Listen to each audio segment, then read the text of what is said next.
presented by T3.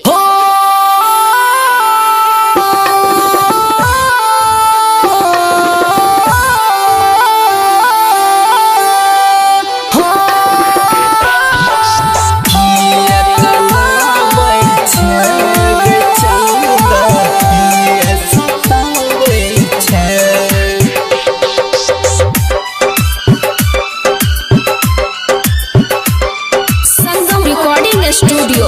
चकरमनिया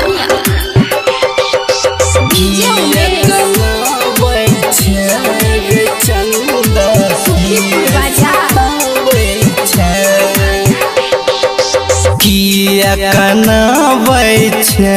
गे चंदा किया सतावै छै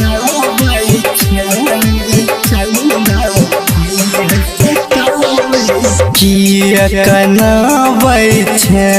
गे चंदा किया सतावै छै तोरा बिहार में डीजे पे हम नचबो कमर हिलाए गे छौरी नाचबो कमर हिलाए किया कनावै छै गे चंदा किया सतावै छै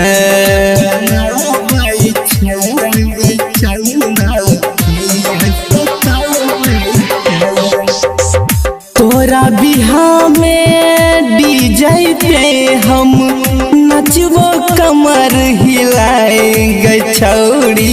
नाचबो कमर हिलाए किया कनावै छै गे चंदा किया सतावै छै किया कनावै छै गे चंदा किया सतावै छै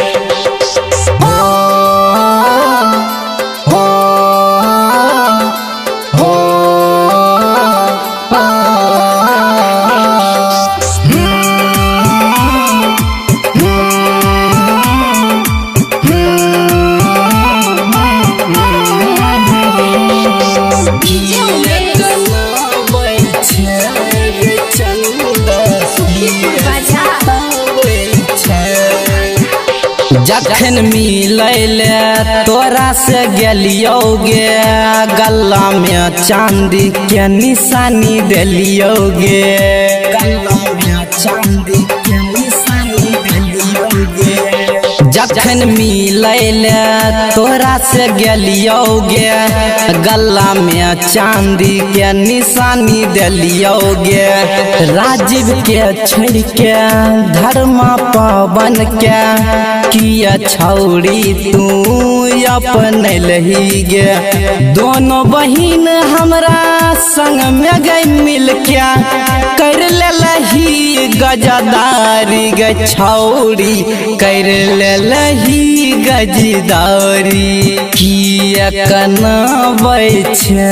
गे चंदा किया सतावै छै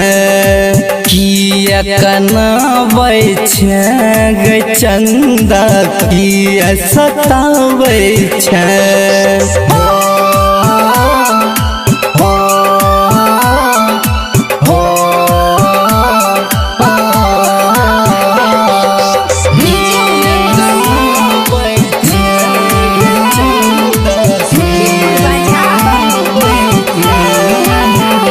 जखन दुआरा पर बाराती आइतो गे मल्ला फेरैले आगे बही गे मल्ला फेरैले आगे बही गे जखन दुआरा पर बाराती आइतो गे मल्ला फेरैले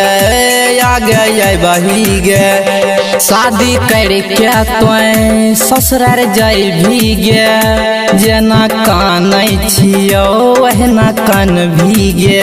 जखन से नूर भरै रहो याद आबै रहो तोर गे छौरी याद आबै रहो तो की कनाबै छै गे राजनी किया सताबै छै किया कनाबै छै गे चंदा किया सताबै छै। संगम रिकॉर्डिंग स्टूडियो